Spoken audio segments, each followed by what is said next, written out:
India के कार्यकर्ताओं ने शुक्रवार को निवेशकों के साथ सांसद संतोष पांडे को ज्ञापन सौंपा। ज्ञापन में की गई सेबी और सहारा के बीच विवादों को जल्द से जल्द खत्म किया जाए। इसके अलावा उन्होंने ज्ञापन के माध्यम से लाखों निवेशकों और सहारा कार्यकर्ताओं को राहत दिलाने का आग्रह किया।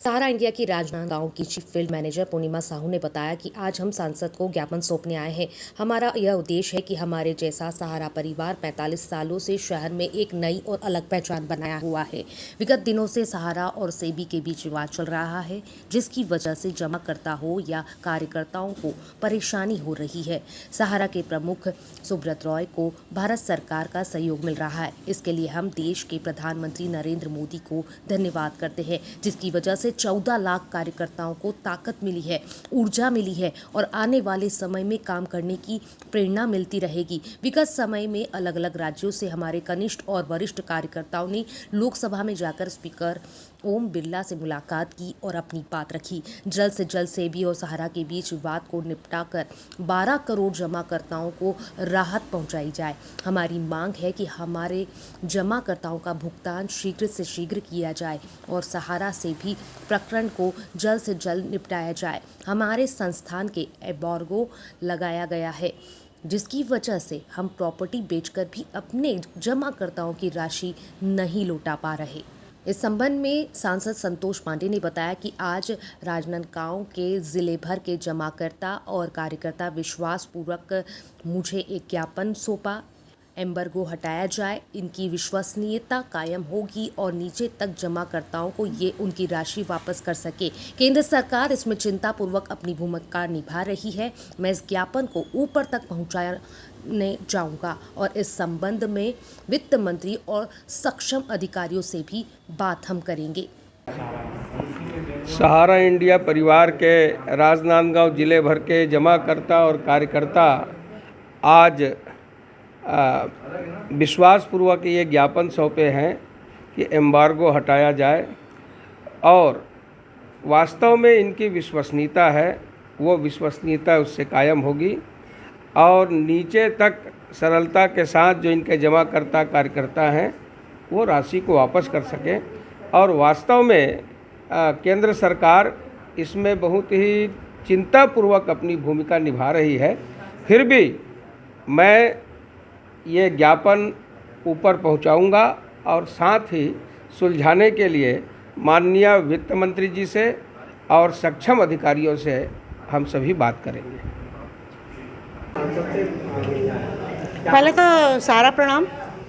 आज हमारे कर्मयोगी साथियों का आज जो पूरे दल बल के साथ में यहाँ माननीय सांसद महोदय जी को ज्ञापन सौंपने आए हैं। हमारा ये उद्देश्य है कि हम लोग, हमारा जो सहारा इंडिया परिवार विगत 45 साल से पूरे देश भर में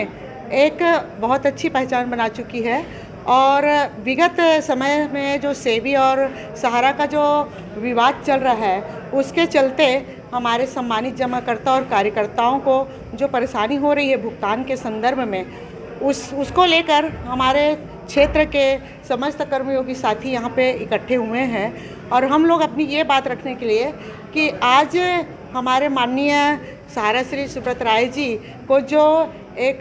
ताकत जो दे रहे हैं, हमारे भारत सरकार का जो सपोर्ट मिल रहा है हमारे पूरे सहारा इंडिया परिवार को, उसके लिए मैं साधुवाद देना चाहूँगी माननीय नरेंद्र मोदी जी, हमारे यशस्वी देश के प्रधानमंत्री जी को, कि जिनके कारण आज हमारे जो 14 लाख हमारे कार्यकर्ताओं को एक ताकत मिली है, ऊर्जा मिली है और आने वाले समय में कार्य करने की प्रेरणा मिल रही है। विगत समय अलग अलग स्टेट से हमारे वरिष्ठ और कनिष्ठ कार्यकर्ता जाकर माननीय लोकसभा स्पीकर ओम बिरला जी से मुलाकात करके यही बात रखें कि जल्द से जल्द सेबी और सहारा का विवाद को निपटाकर हमारे जितने भी आज वर्तमान में कम से कम हमारे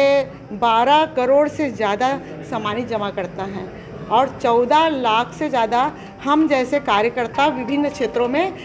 फील्ड में काम कर रहे हैं, तो उसको देखते हुए और यूँ कहूँ कि हमारे 14 लाख के साथ में 40 से 50 लाख हमारे पूरे परिवार को अगर जोड़ दिया जाए तो मतदाता हैं और ये मतदाता हमारी जो हमारी सरकार हमको साथ दे रही है, तो हम भी आज राष्ट्रीय विचारधारा से जुड़ी हुई संस्था है और हमारे जो केंद्र में बैठी जो सरकार है वो भी एक राष्ट्रव्यापी जो नए नए आयाम कर रही है, उनके हम साथ में कंधे से कंधे मिलाकर चलेंगे। हम यही पहल करने के लिए और यही मांग रखने के लिए आए हैं कि जितना जल्दी हो सके हमारे सम्मानित जमाकर्ताओं का भुगतान शीघ्र प्रारंभ करने का वहाँ से अनुमति मिले और सहारा सेवी प्रकरण को सुलझाया जाए और जो एम्बार्गो लगाकर हमारे हाथ पैर बांध दिए हैं हमारी संस्था के, जिससे क्या है हमारी अपनी प्रॉपर्टी को भी बेच के हम सम्मानित जमाकर्ताओं का भुगतान नहीं कर पा रहा है, इस बात का दुख है हमें। वैसे तो जो 2000 पूंजी से प्रारंभ की हुई संस्था जो 3 डायरेक्टर के माध्यम से प्रारंभ हुई थी 1978 में,